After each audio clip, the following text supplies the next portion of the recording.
Halo guys, selamat datang di podcast Gading Asuransi. Nah, kali ini tuh kita kedatangan Koko ganteng nih. Koko ganteng yang tahun ini dia mencapai top 3 produser dengan jumlah case yang terbanyak. Ini dia Koko Martinus. Syariah banget ya. Syariah banget. Baru mulai udah syariah banget. Ya, sebelum kita mulai pertanyaan nih, kita mau main games dulu nih, Kok. Oh, ada games ya? Ayo dong. Biar lemas. Kelihatan banget kartunya ya? Jangan tegang ya, Kok ya. Nah, ini nih sebenarnya gamesnya ini kita udah ngumpulin data nih. Ngumpulin data Tanya-tanya tentang Koko nih. Gitu. Udah research. Iya, dari research. Dan kita mau tanya kebenarannya, benar atau enggak nih, Kok, gitu ya. Aduh, Nah, jadi takut gue. enggak lah, santai aja, Kok. Bongkar ya. Iya. Santai aja nih. Pertanyaan pertama nih. Harus jawab cepet nih ya? Ya, Ya. gak pernah absen gym, tapi sering absen follow up. Bener nggak nih, Kok? Betul. Bener lagi. Ini sering absen follow up aja top 3. Iya. Apalagi kalau rajin follow Rajin up. follow up ya bisa number 1 kayak gini. Berarti doanya kuat. Nah itu dia. Yang kedua, Oke, yang kedua, lebih sering ngaca di gym daripada ngaca di hasil kerja. Iya. Waduh. Oke. iya Kok ya. Berarti sering nge-gym ya, Kok ya? Tiap hari. Tiap hari. Tiap hari. Sehari bisa 2 kali lagi. Wah. Gymnya di mana, Bang? Kok deket? Dekat rumah, tinggal jalan. Oh, iya. Jadi tinggal jalan, terus ya gitulah. Kadang kalau bosen ya nggak ada kerjaan gym, nggak ada kerjaan gym. Harusnya follow up klien sih sebenarnya, ya. Bukan ke gym sebenarnya. Gila, tapi Tuhan itu baik berarti ya, Kok? Banget. Berarti aku pernah dengar nih, Kok, katanya nge-gym bisa berketagihan, bener gak sih? Udah jadi habit aja sih sebenarnya. ya. Jadi kalau nggak nge-gym tuh kayak aduh kok kurang ya. Terus bawaannya jadi sugestinya jadi lemes gitu, malah jadi lemes. Sugesti tapi Oke. Yang ketiga nih, Kok, katanya gym kan buat sehat ya. Tapi ujung-ujungnya networking sama member yang baru, bener nggak nih, Kok? valid. Oh, iya, Sangat valid. Berarti nggak follow up tapi nge-gym itu aktivitas juga. Ya, Betul. aktivitasnya. Kenalan sama orang baru gitu-gitu dan kemarin tuh case terbesar secara premi itu temen gym gue yang closing. Wow. Gue dapet dari gym. Oh, Polis terbesar, premi terbesar sepanjang gue menjalankan bisnis asuransi itu gue dapet dari gym. Oke. Berarti nge-gym ini membuka peluang-peluang baru Betul. ya. Networking, ketemu orang baru. Iya, betul. Selanjutnya ya, Kok. Ya. Suka kasih motivasi ke orang lain, tapi diri sendiri suka down juga kalau nggak closing. Biasanya seperti itu. Kan kita nggak boleh menyebarkan negatif ya ke tim kita gitu loh. Ya kalau gue lagi down mau nggak mau ya harus tetap Pura-pura. Positif ya. pura-pura. Terus kita lampiasin di gym aja pas kesel kan. Iya, ada pertanyaannya loh. Apa tuh pertanyaannya? Yang ini nih. Ini. Oke. Pernah pakai dumbbell buat nahan emosi karena kena PHP nasabah? Awal-awal enggak sih. Nggak pernah. Gue sejujurnya tuh kalau di gym kan pernah nawarin juga, cuman begitu ya penolakan biasalah ya. Iya. Maksudnya ya cuman kalau lagi kesel karena expect wah preminya gede nih tiba-tiba nggak jadi ya mungkin jadi sedikit lebih keras aja latihannya di gym. Cuman nggak yang banting-banting enggak kok. Oke. Nah, ini nih. Bilangnya rest day, tapi malah scroll TikTok nih, motivasi seharian gitu. Enggak rest day. Ya, rest day yang Rest day. pernah rest. Oh, rest Enggak, day. maksudnya rest day bukan kalau ya capek, wajar aja lah manusia. Kalau rest day biasanya ngapain, Kok? Gym. Emang gym garis keras ya? Tapi udah kotak-kotak belum sih, Kak? Belum. Makannya masih makan mie babi. Jadi susah kayak. Belum. Belum. Tuh, untuk target goals nih yang udah didapet gimana? Target body goal sudah didapat, tapi target closing masih kejar-kejaran, bener nggak nih kok? Salah dua-duanya. Oh, udah salah. Body goal saya belum, target kejar-kejaran target di Manulife juga belum sih sebenarnya, belum achieve. Oke. Apa maksudnya kalau target closing aja masih kejar-kejaran tapi udah top 3 coba bayangin makanya aja. baru mau ngomong. Ini antara merendah ya. Antara ekspektasi berarti tinggi banget. Sebenarnya kalau itu pure luck sih sebenarnya, kan kita di sini kan diajarinnya lebih ke branding ya. Jadi tahun ini tuh closing ada satu kantor, makanya bisa lumayan banyak case-nya. Brand nominalnya lumayan lah ya. Tapi itu dari kantor, dan itu pun sebenarnya datang sendiri. Jadi waktu itu teman dia buka kantor, terus entah gimana dia kontak duluan. Lu di Manulife kan ya sekarang? That's it. Ya, jadi pure luck bener. Dia mungkin bukan pure luck juga ya, kan kita sering branding, tapi ya Indian ya datang sendiri, bukan gue yang mengetuk pintu dulu untuk nawarin. Berarti branding itu penting banget. Banget. Sejujurnya ya, gue sampai jadi BSM itu kemarin udah naik promosi ya, dari awal terus promosi itu gue bisa bilang kayak 85% tuh dari branding. Nasabah tuh datang sendiri. Belum, nggak ada tuh yang bukan nggak ada tapi sedikit yang gue tawarin, karena waktu itu kayak pas berhitung, angkanya kurang dikit lagi nih, udah mapping deh kayaknya mesti bisa yang ini bisa dideketin gitu. Tapi 86% tuh datang sendiri. Oke. Berarti kalau orang introvert atau kok orang introvert atau extrovert nih kok? Gue lebih amfibi kayaknya. Gue nggak tahu ya kalau ditanya gitu, kayaknya ya orang kan berubah-ubah ya. Kadarnya mungkin lebih extrovert kali ya, sedikit. Tapi ada saatnya kayak aduh capek, terus mau istirahat. Antara tidur siang atau ya ke gym. Dan di gym itu kalau udah capek ya gue cuman pakai headphone di treadmill bisa setengah jam, sejam, nggak ngobrol sama orang. Itu jadi seorang introvert sih. Ya kan, maksudnya tapi berubah kalau gue lagi pengen ngomong ya gue berinteraksi kok dengan orang baru yang kayak kenalan gitu-gitu. Nah, pertanyaan lagi lanjut.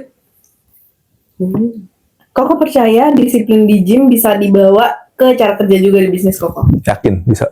Yakin? Bisa. Cepet banget jawabnya. Iya bisa banget soalnya. Maksudnya gimana nih, konsistennya kah atau apanya nih? Konsistennya.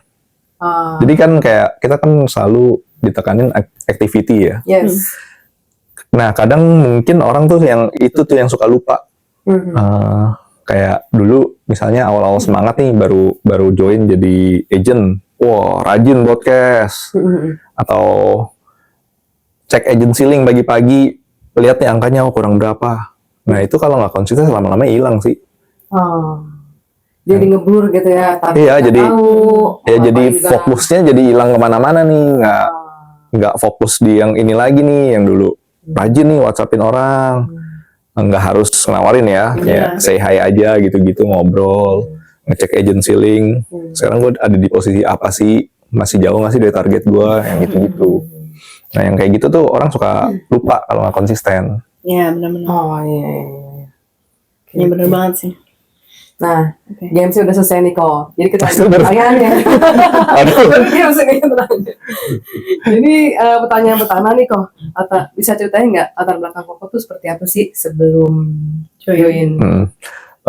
Latar belakang ini agak menarik. Kalau main stereotyping, gue Chinese tapi gue nggak punya bisnis. Jadi didikan keluarga gue adalah lu sekolah yang benar, terus kerja yang benar.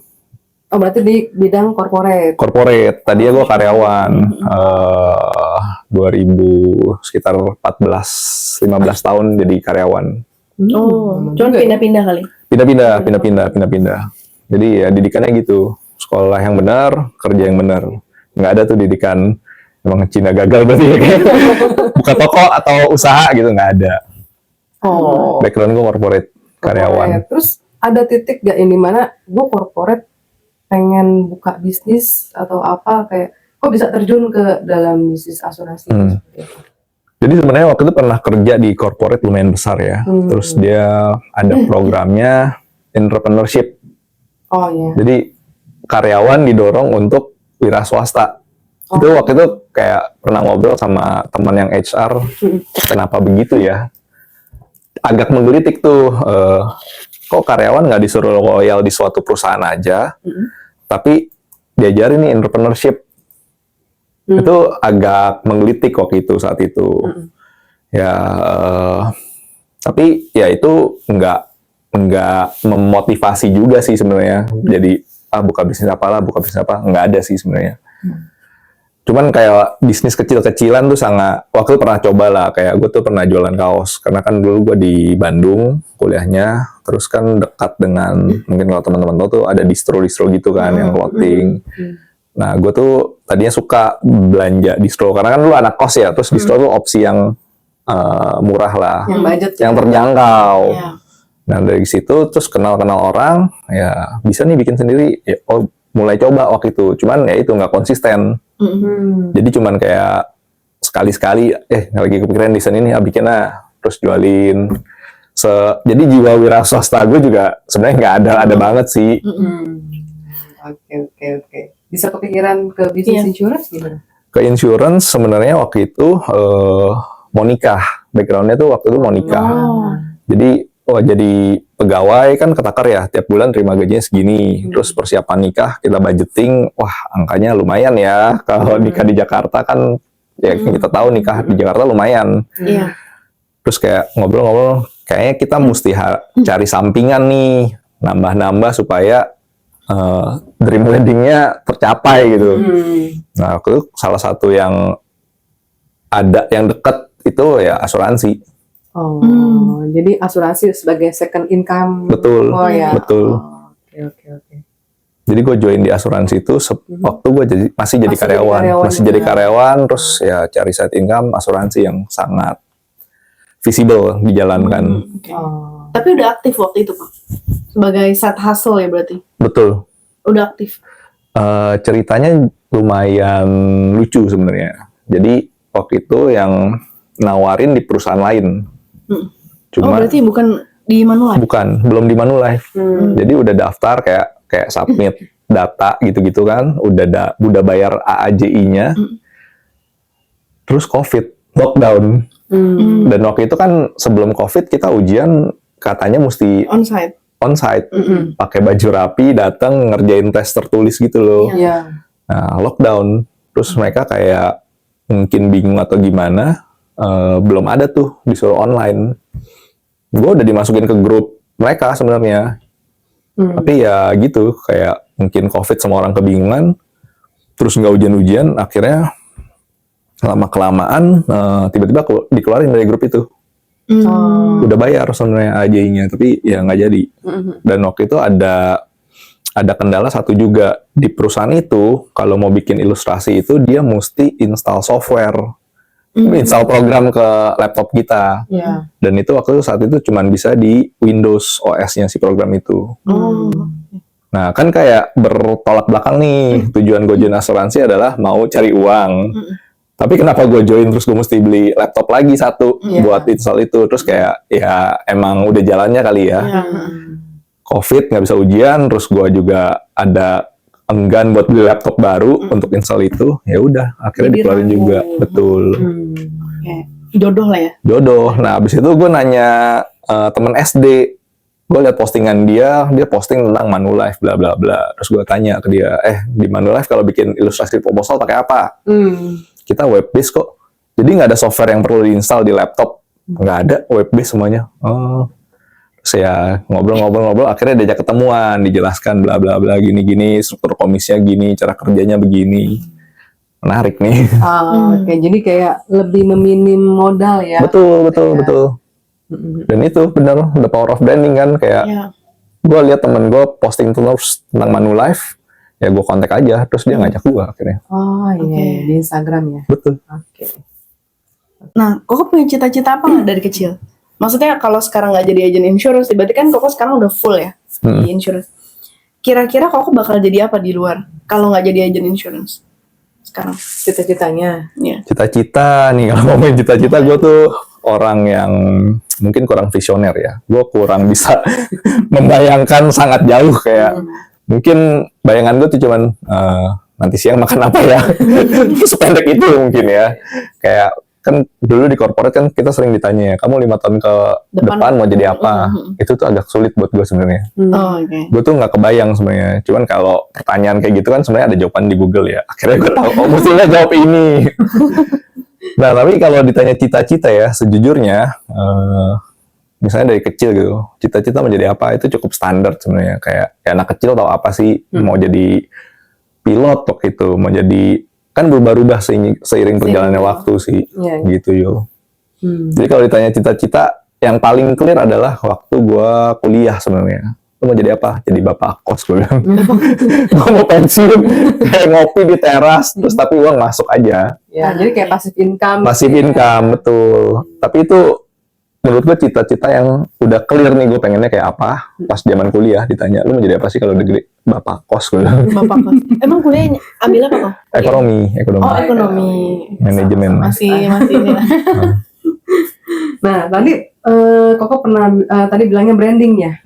Nah, Koko ada kayak proses menemukan gaya atau ciri khas branding Koko itu sendiri tuh kayak gimana sih? Gitu. Apa langsung udah tahu nih, oh branding gue mau seperti ini, atau ya coba-coba mau branding, coba cari yang ini deh, branding yang ini, atau kayak butuh pengalaman nih berapa bulan untuk cari tahu nih, oh branding gue itu tuh seperti apa gitu. Awal-awal sih coba-coba sih pasti. Karena kan pas ngejalanin di sini kan kita disuplai konten ya. Iya. Ya udah post aja. Karena nih pengakuan jujur ya, pengakuan dosa. Gue awal-awal tuh ngepost cuman hari Sabtu biasanya. Oh iya. Ngepost konten yang dikasih dari Gaspol, cuman gue post di hari Sabtu, di weekend. Terus ya udah, maksudnya belum mikirin tuh branding. Gue mau jadi agen asuransi di mata orang tuh yang seperti apa sih gitu. Itu nggak gue pikirin. Jadi cuman ngepost konten aja. Jadi coba-coba sih sebenarnya dari awal.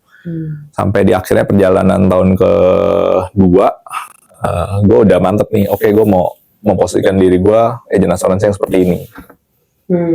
Itu baru di tahun kedua gue menemukannya. Dengar-dengar nih Koko lebih spesialis ke syariah, benar nggak? Betul.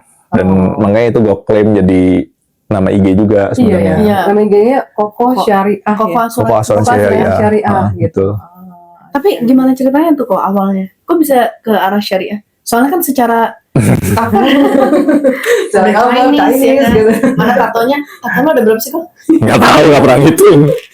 Nah kan banyak tuh ya. Iya. Di sini semuanya gitu. Bahkan even lu pakai baju koko lengan panjang pun tetap kelihatan. Ya. Kok bisa gitu? Nah ini yang menarik ya. Jadi sebenarnya gue suka asuransi syariah itu karena ada beberapa prinsip yang di dalam asuransi syariah itu sejalan sama prinsip hidup gue. Jadi sebenarnya kalau teman-teman tahu, orang kan tampilan gue begini ya, kayak preman gitu-gitu. Tapi gue tuh nggak minum alkohol, sama gue nggak ngerokok. Itu tuh karena pengaruh musik sebenarnya. Dulu gue banyak dengerin musik punk dan yang keras-keras gitu. Nah itu sebenarnya itu ada subculture gitu yang nggak ngerokok, nggak drugs, nggak free sex gitu-gitu. Nah itu value yang gue absorb karena gue suka musiknya. Terus ada subculture ini nih yang bisa jadi lifestyle. Ya gue absorb itu sebenarnya. Nah gue menemukan si value yang di musik ini di punk sama di asuransi syariah. Gotong royong, terus ya itu. Dan asuransi syariah kan nggak mendukung secara tidak langsung tuh, tidak mendukung industri rokok dan alkohol. Makanya gue suka. Dan itu ada yang kayak teman-teman tahu kan, asuransi syariah sangat transparan kan. Iya betul. Nah ada value-value di asuransi syariah yang cocok sama value gue. Makanya selama ini gue lebih mengedepankan ini asuransi syariah aja. Gitu. Berarti tadi kita udah ngomongin branding, terus seberapa penting sih branding dalam dunia bisnis asuransi saat ini nih kok? Sangat penting ya. Penting ya? Penting banget, soalnya kan ya menurut gue produk asuransi tuh di mana-mana mirip ya, 11-12, kayak selisih berapa ratus ribu, berapa puluh ribu. Paling kan calon nasabah tuh lihat aja perusahaannya yang mana nih. Biasanya kan dia cuman mungkin ngelihat top 3 atau 5 teratas lah. Sebenarnya yang utama kan dia lihat siapa? Agentnya. Yang dia tuh agentnya, makanya branding tuh menurut gue penting banget. Karena itu kayak mungkin 90% keputusan nasabah itu lihat agentnya kayak apa sih. Jadi beli Manulife itu bukan karena Manulife-nya doang, tapi karena agentnya juga. Betul. Dan begitupun di perusahaan lain ya. Dia beli di produk di perusahaan lain itu bukan karena perusahaannya ini. Ya, agentnya seperti apa sih? Iya, benar. Branding juga bisa buat nunjukin kalau kita tuh aktif gitu ya, Betul, di bidang asuransi ini gitu ya, sering training, mungkin sering belajar produk, Serius. Ada ngomong apa gitu. Ini gue punya cerita. Jadi gue case satu keluarga masuk, ya biasa ya, kita udah prospek, terus jelasin bla bla bla, tentu saja dia ngebandingin dengan perusahaan lain, terus akhirnya dia masuk satu keluarga, dan preminya agak tinggi waktu itu, lumayan preminya, satu keluarga masuk, tapi pertanyaan terakhir dia adalah, lu bakal lama nggak di Manulife? Terus waktu itu jawaban gue, oke, karena gue udah yakin ya dengan bisnis ini, jawaban gue adalah, gue mau pensiun di sini sih. Dan itu bagus sih. Betul. Ya karena waktu itu gue lihat kan yang kayak agent-agent senior kok menyenangkan nih, tua-tua tapi masih happy, masih aktif, duit masih banyak. Iya, ngumpul juga. Dan itu jawaban jujur dari gue, kayak bukan yang ngada-ngada gue cari ya, tapi gue jawab gue mau pensiun di Manulife. Akhirnya masuk tuh 3 keluarga Emerald plannya. 3 keluarga? Enggak, sorry, satu keluarga 3 orang, suami, istri, dan anaknya, plannya Emerald. Lumayan banget preminya kan. Gitu. Nah itu. Berarti ini kita juga mesti meyakinkan nasabah juga ya. Betul. Dan bukan keseriusan ya. Betul. Nah, in term of branding ya harus sejalan ya. Maksudnya kayak itu branding lu rajin tapi pas dicariin nasabah jawabnya lama gitu. Kan bertolak belakang tuh. Iya, benar. Gitu. Yang penting sih kita lebih ada keinginan untuk menservis nasabah gitu. Iya, betul. Karena nasabah kayaknya lebih seneng kalau diservis. Iya. Bagus gitu. Iyalah pasti kan. Semua sales kan ada after sales-nya. Ya. Emangnya tadi gue bilang perusahaan tuh mirip lah produknya, kesehatan kita sama yang lain. Paling beda berapa puluh ribu atau ratus ribu maksimal. Berarti ada 2, perusahaan yang dipilih dan agennya. Iya, pasti. Betul. Oke. Nah, kok tadi di insurance sudah berapa tahun kok?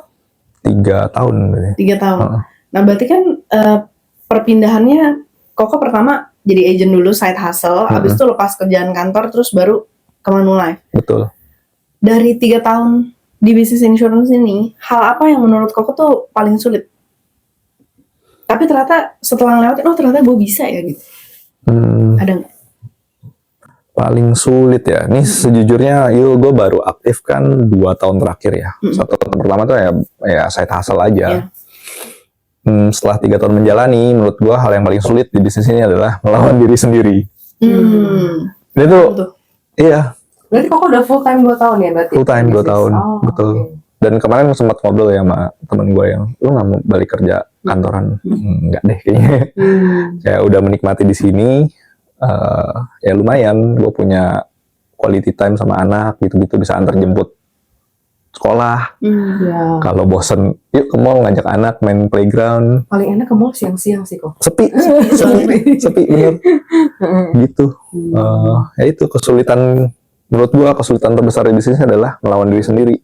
Lu mau ngejalanin, lu mau nggak malu, mau apa enggak?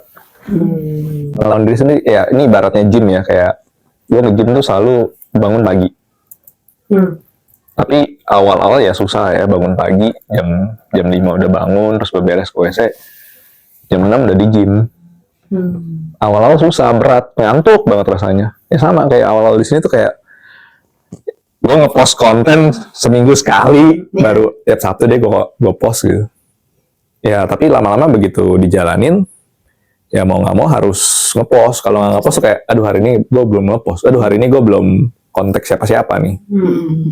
Kayak gitu sih. Ada sesuatu yang missing ya, yang kita nggak lakuin justru. Betul, ngelawan diri sendirinya itu sih yang susah menurut gue, paling besar, paling susah.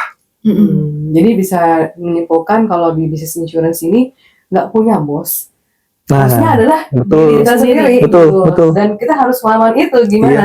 Kalau lu kerja kantoran jam 9 mesti datang. Iya. Kalau terlambat mungkin kena denda atau SP, kita nggak tahu. Kalau Tapi kalau aku pribadi ya, itu salut loh melihatnya. Maksudnya keberanian di mana kan kita udah punya anak ya. Berarti kan saat itu Koko juga udah punya anak ya. Udah punya istri, udah punya anak, kan pengeluaran kan kayak keran ya, ngocor terus gitu loh. Tapi berani untuk ngambil decision gitu. Untuk move gitu kan. Kalau diinget-inget, aku dulu resign juga bener-bener sampai titik darah penghabisan gitu. Wah, gue udah nggak bisa lagi nih, abis itu baru resign. Oh, oke. Karena untuk ngambil keputusan resign kan gak gampang ya gitu loh. Berat ya. Apalagi kalau pekerjaan itu sebenarnya kita rasa nyaman. Kan kita nggak tahu ya di selanjutnya Ya, di bisnis betul. yang lain apakah senyaman di sini atau enggak gitu. Tapi ceritanya bukan begitu, Yul. Gue nggak resign. Gue dipecat sebenarnya. Oh, gitu. oke. Berarti Cuman- dipecat membawa anugerah. Betul. Untungnya waktu itu dipecat dan untungnya Manulnya udah mulai jalan nih. Jadi gue pas It's okay. terpuruk nggak terpuruk amat secara income ya. Gue udah ada backup nih, udah ada jaring pengaman. Ya, Nah, benar. makanya Gitu. justru harus ada memang adanya second income. Side hustle. Jangan bergantung sama satu aja. Yang corporate ini, ya ini makanya gue kemarin sempet ngobrol kan tadi, gue bilang ditanya sama temen gue, lu nggak mau balik kerja lagi kantoran? Nggak usah ya. Karena gue mengalami hal yang nggak enak di kantor itu yang waktu gue dipecat. Ternyata saat ini kondisinya, dan gue dengar beberapa cerita juga dari orang-orang, oh gini ya sekarang dunia kerja ya. Dan gue ngalamin sendiri yang nggak enak. Dan berita saat ini juga banyak banget perusahaan yang mem-PHK-kan karyawan gitu ya. Betul, semua Jadi kan lagi kayaknya- efisiensi. Jadi seakan-akan tuh kayak ada bom jatuh dari langit gitu Iya. kan. Dan kita bingung ngapain ya gitu Betul, kan. betul. Daripada seperti itu, mending kita cari Prepare dulu nih dulu. side hustle nih. Coba dulu. Mencoba dulu gitu ya. Karena pengalaman gue itu, ya pas begitu ini hilang, masih ada yang ini nih sebenarnya. Jadi pas terpuruk nggak terpuruk banget. Ya betul, setuju. Siapa lagi udah punya anak, Betul. Iya. koko kepala keluarga, mesin di keluarga gitu kan. Itu berat sih kalau kena PHK atau seperti itu ya. Iya, berarti puji Tuhan juga ya. Maksudnya udah ada niatan untuk ngejalanin itu. Coba kalau dulu nggak mulai, Iya, wah, gila sih. betul, asli. Gue kan mungkin kayak bingung, kayak ngapain ya. Dan kondisinya ya waktu itu, walaupun ini jalan, gue tetap apply kerja. Tapi ya akhirnya nggak, setelah berapa lama gue nyerah. Oh yaudah, gue full time di sini. Di full time di Manulife. Ada prosesnya juga ya Ada. untuk menerima bahwa mengganti keseharian. Ada. Ya tadi yang kayak melawan diri sendiri kan. Kalau kantoran kan ya lu mau nggak mau harus standby gitu. Jam kerja, jam 9 udah siap kerja. Berarti Tuhan udah ngasih sesuatu, menggantikan sesuatu yang Lebih baru baik, nih, lebih baik, jauh lebih baik. lebih baik, dan ternyata waktunya lebih fleksibel. Betul. Koko juga bisa deket sama anak istri. Iya. Ya, Mungkin proyeksi income-nya juga bisa lebih tinggi ya. iya. Lebih jelas sih sebenarnya. Kalau kerja kantoran kan kita berharap-harap ya. Maksudnya tahun depan Naik gaji berapa ya? Tiba-tiba nggak naik karena ekonomi lagi lesu. Hasil penjualan, hasil performance dari perusahaan itu jelek, nggak naik. Betul. Bisa jadi. Kalau di sini kita tinggal push diri kita aja nih. Betul. Kita mau nggak Kerja nggak untuk lu? target mencapai target achievement Betul. gitu Iya. kan? Di sini sangat bisa terukur. Lu mau income lu segini, berarti Target effort lu harus segini nih. Nah, berarti mesti menaikkan effort untuk mencapai target Target yang dimau. Betul. Itu yang terukur ya. Maksudnya kan kita lihat tahu komisinya. Belum bonus-bonus dari Tante Nancy, dari Kojo. Itu kan sering banget tiap bulan. Setuju nggak sih kok kalau bisnis insurance itu adalah bisnis yang apa namanya, mesti pendapatan yang nggak ada Eksponensial. Nggak ada limitnya. Unlimited. pendapatan yang unlimited, bener nggak nih kok? Setuju banget. Setuju ya. Setuju banget. Ini bukan omong-omong MLM ya. Tapi karena kita pelakunya, kita tuh udah ngeliat kan bukti nyatanya. Maksudnya tiba-tiba yang dari COO perusahaan yang 3 digit, terus nge-restart dari 0 di sini. Terus dalam waktu beberapa bulan bisa balik lagi tuh 103 digitnya. Ya kan Berapa kita, bulan berarti ya? gua lupa sih beberapa bulannya ya. Cuman kan itu kan it happens di Iya. sebenarnya di sini. Iya. Maksud aku Tergantung nggak dari- berapa tahun, berpuluh-puluh tahun. Iya, nggak perlu. Oke. Coba jadi karyawan, maksudnya kayak gue pengen punya gaji 100 juta, tapi sekarang baru level let's say manager Manager. Heeh. 40 jutaan gitu ya, let's say Iya. 30-40. Iya. 100 jutanya mau berapa tahun kalau lu ngarepin cuman kenaikan yang tiap tahun yang nggak pasti dan belum tentu ada. Iya. Makanya mungkin orang kan lebih milih lompat ke perusahaan ini supaya Nah, kenaikannya lumayan. Tapi mau ngejar 100 jutanya kan lumayan ya, dari Ya. 40 ke 100 ya effortnya banyak. Lagian proses lompat itu juga nggak selalu safety sih kan. Betul.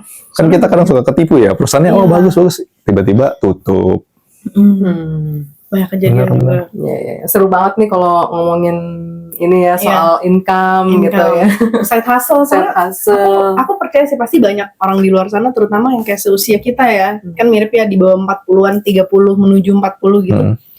Pasti struggle-nya rata-rata begitu. Hmm. Cuman masalahnya mereka berani nggak untuk melangkah. Betul. Karena kalau aku lihat tuh dulu teman-teman di kantor nih, apalagi yang udah mungkin 50-an ke atas, itu pasti rata-rata mereka pikir nanti pensiun gue usaha apa ya gitu. Padahal Udah. sebenarnya bukan udah telat juga sih, tapi usaha itu kan mesti Mesti dibangun. dibangun, Nah, butuh waktu Hmm. gitu. Waktu. Kalau misalkan waktu menuju ke pensiunnya semakin deket, ya berarti kan waktu kita semakin mau habis juga gitu Iya. kan. Ini ada cerita lucu nih Yul, tentang pensiun. Oh, tuh.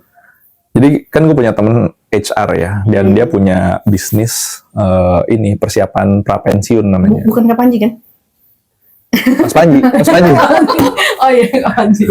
Dia cerita nggak sih waktu itu? Belum. Ceritain aja. Belum. Jadi gue pernah ngobrol sama Mas Panji lumayan panjang lah. Dia cerita sekarang nih keadaannya ada satu konsultan HRD yang servisnya itu menawarkan program prapensiun.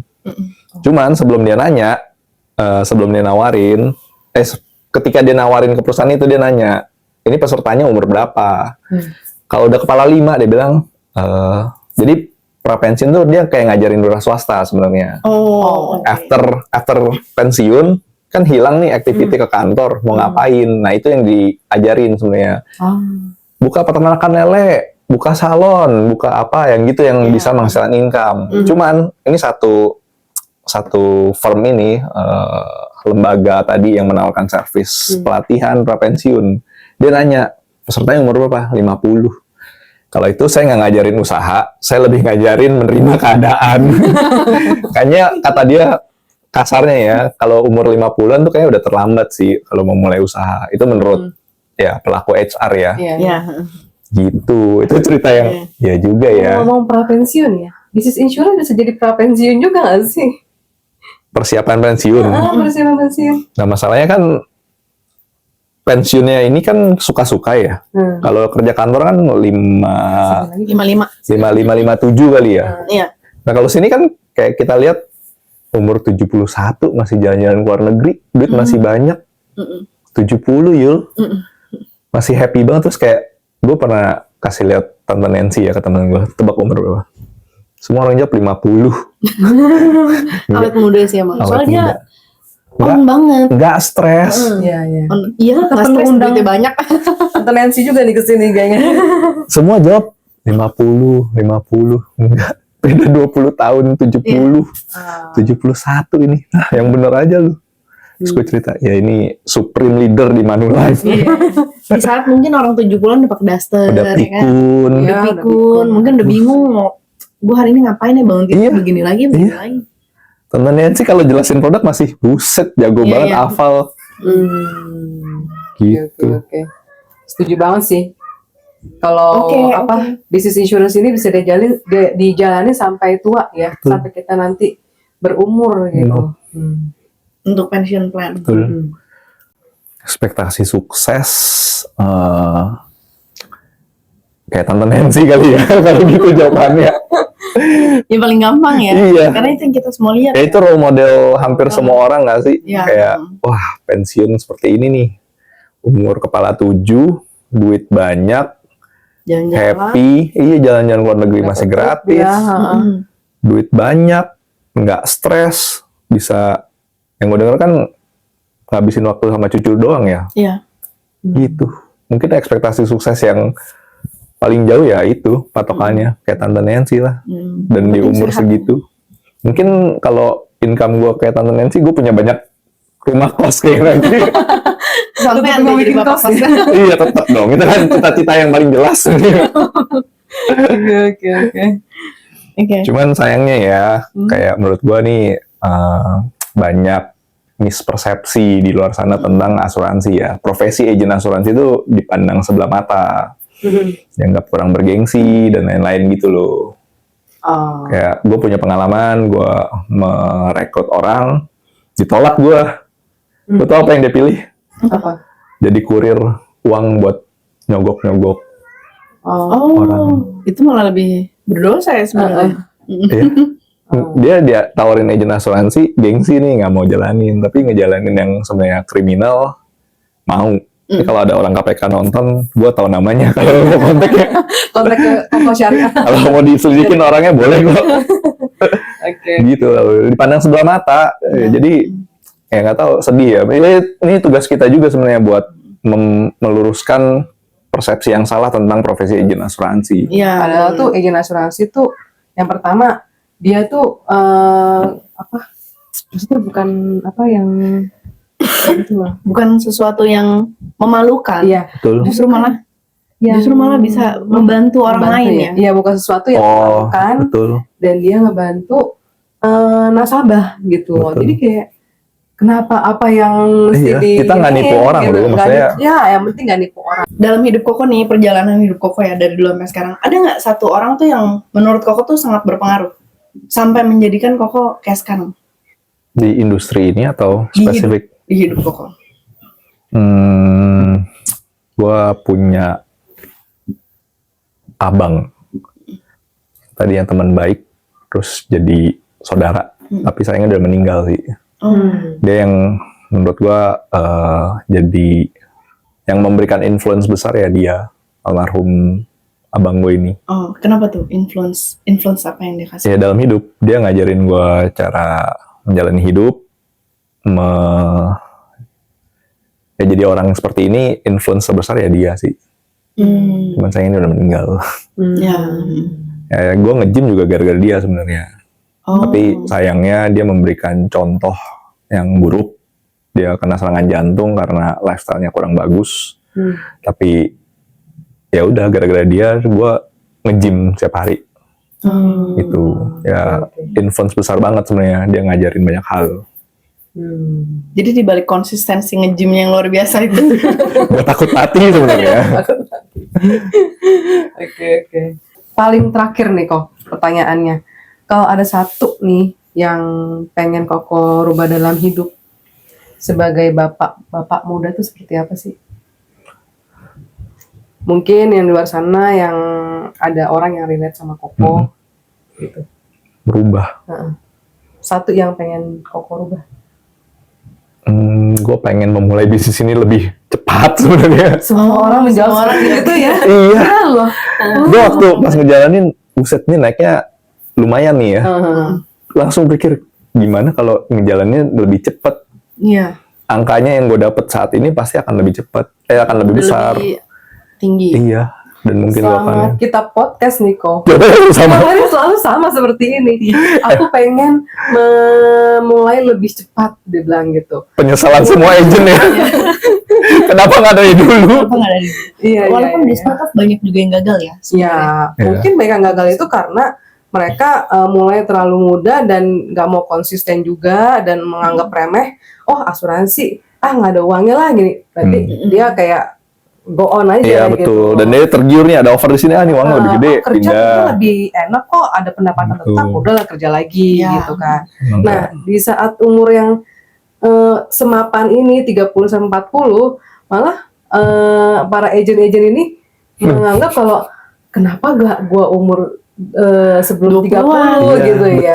Betul. Untuk menjalanin agen asuransi ini gitu. Sama ya, ini nggak diatur ya, nggak ada skrip nih, nggak ada janjian, jawabannya sama. Belum tahu ya.